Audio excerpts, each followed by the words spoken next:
Oh, say, can you see by the dawn's early light what so proudly we hailed at the twilight's last gleaming, whose broad stripes and bright stars through the perilous fight o'er the ramparts we watched were so gallantly streaming, and the rocket's red glare, the bombs bursting in air, gave proof through the night that our flag was still there.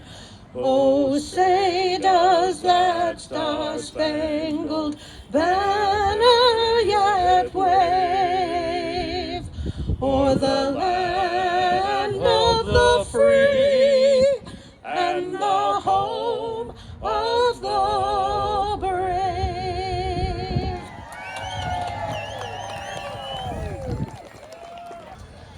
First, we've got Anne Marie Hudak. Anne Marie was elected to Canton Township's first woman supervisor in November 2020, the 9th largest community in Michigan.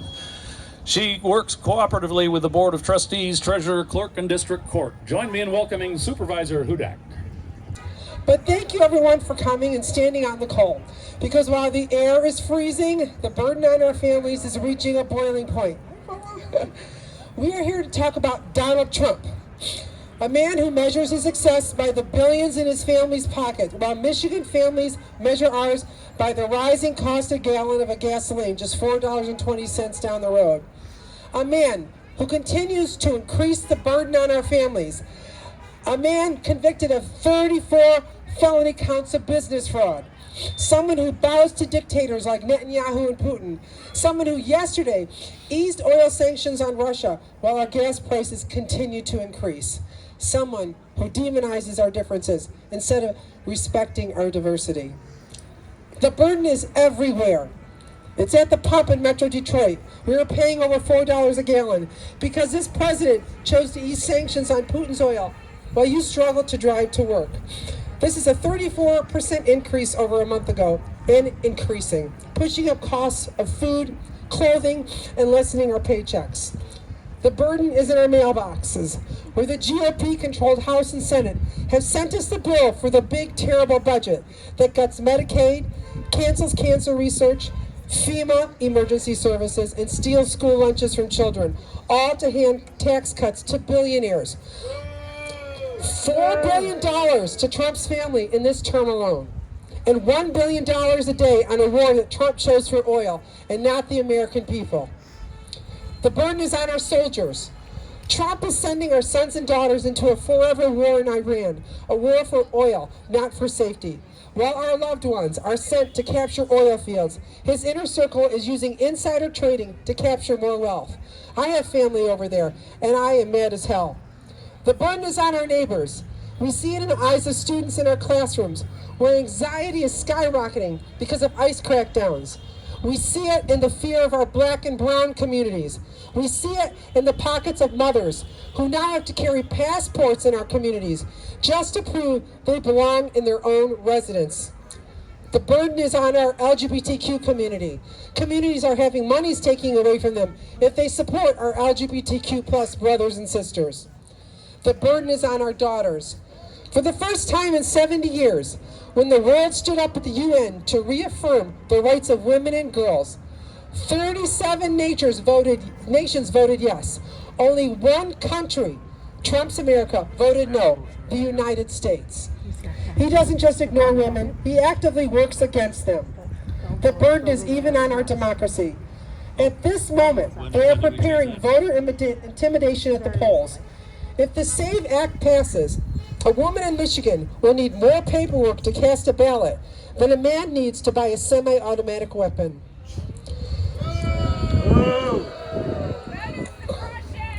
And what about the Epstein files, right?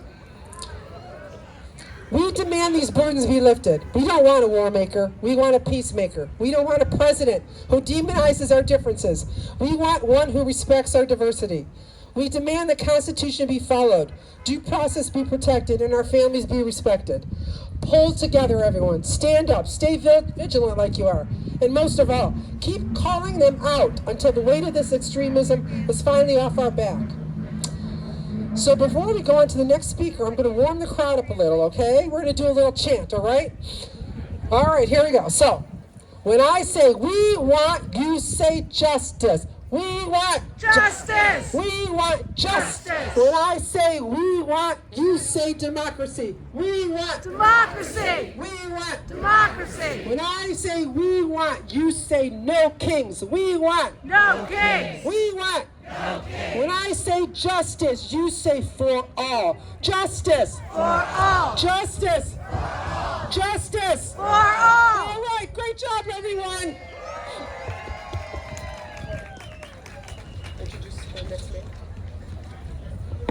Thank you, Anne Marie.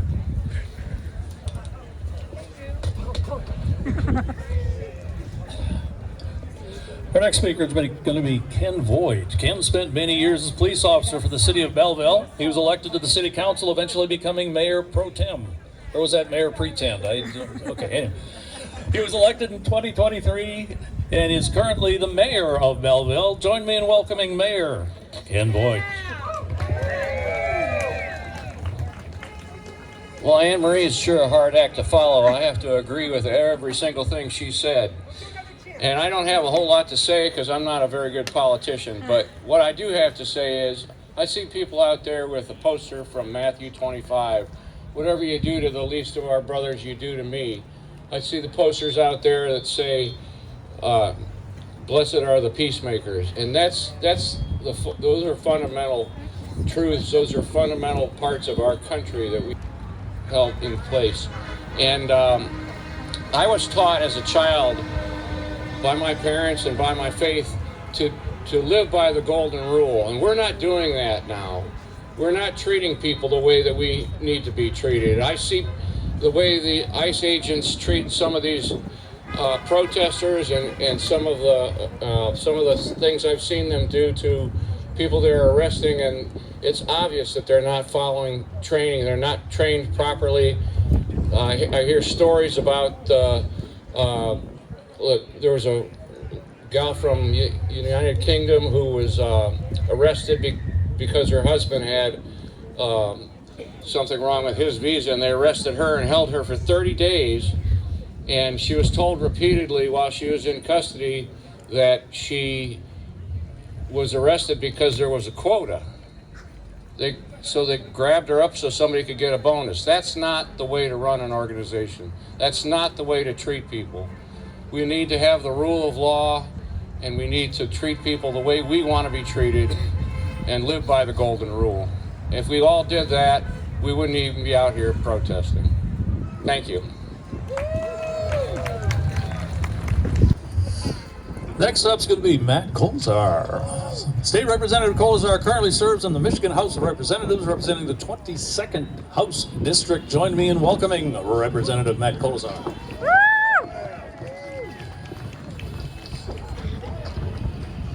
Good morning, everyone. Good morning! I'm so heartened to see all of you out here exercising your First Amendment rights. My name is Matt Koleszar. I'm state representative representing the 22nd District, Plymouth, Northville portion of Livonia. Now, before I was in the legislature, I spent almost 13 years as a public school teacher.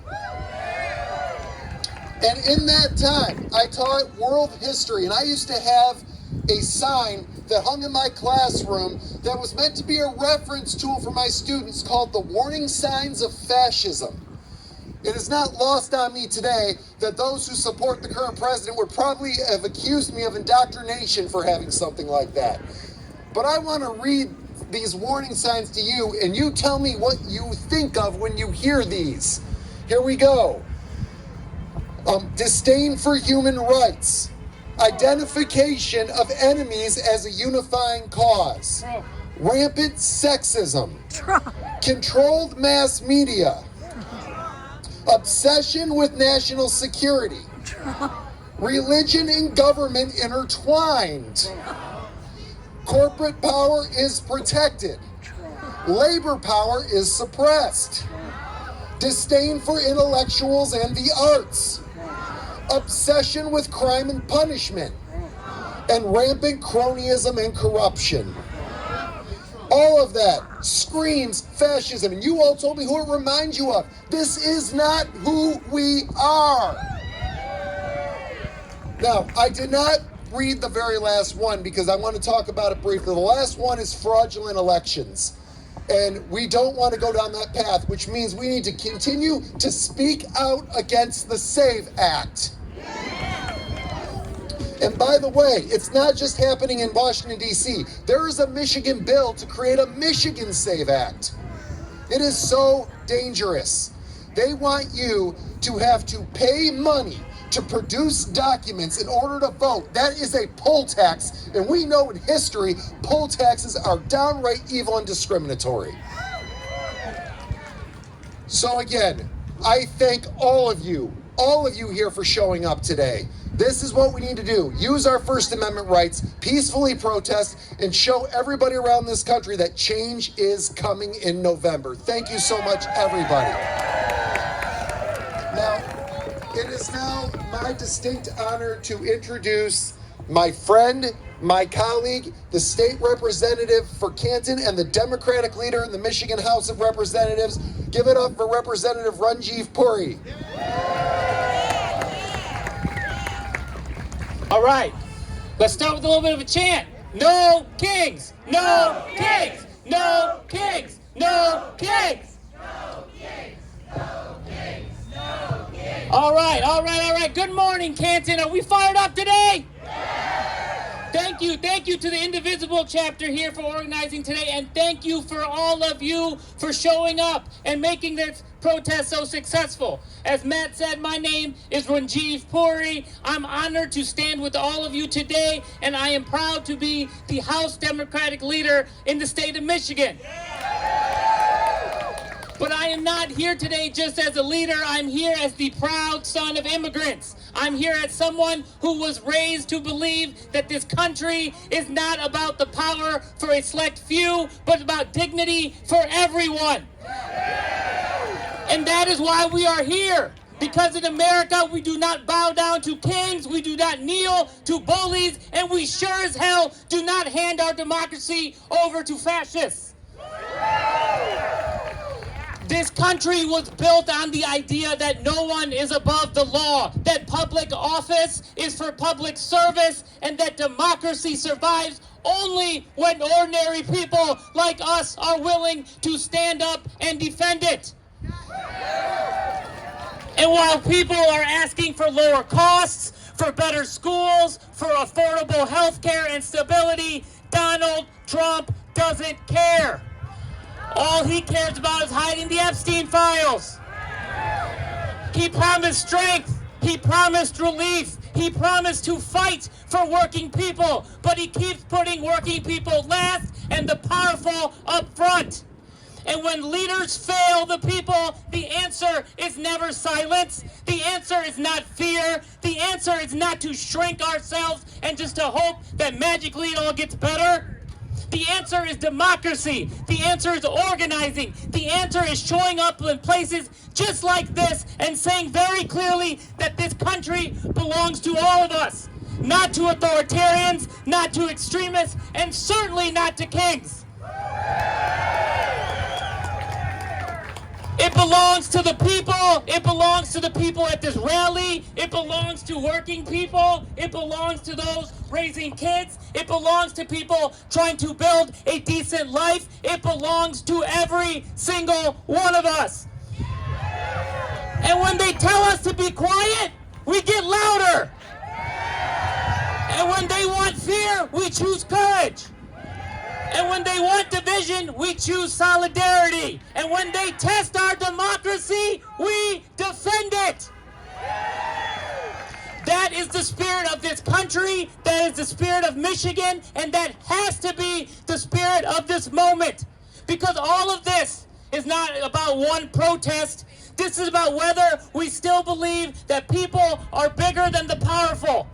Whether we still believe if democracy is worth defending. Whether we still believe if our children deserve a country where no one is above the law, where freedom actually means something, and where government answers to the people.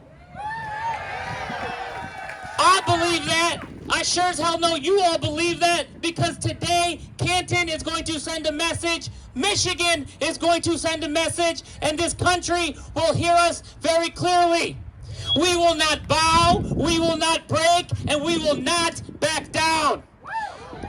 We will stand up, we will speak out, we will organize, and we will vote. And together, we will remind this nation of something it badly needs to remember. In these United States of America, we do not have kings. We have people, and the people hold the power. Thank you, everyone. No kings, no kings, no kings.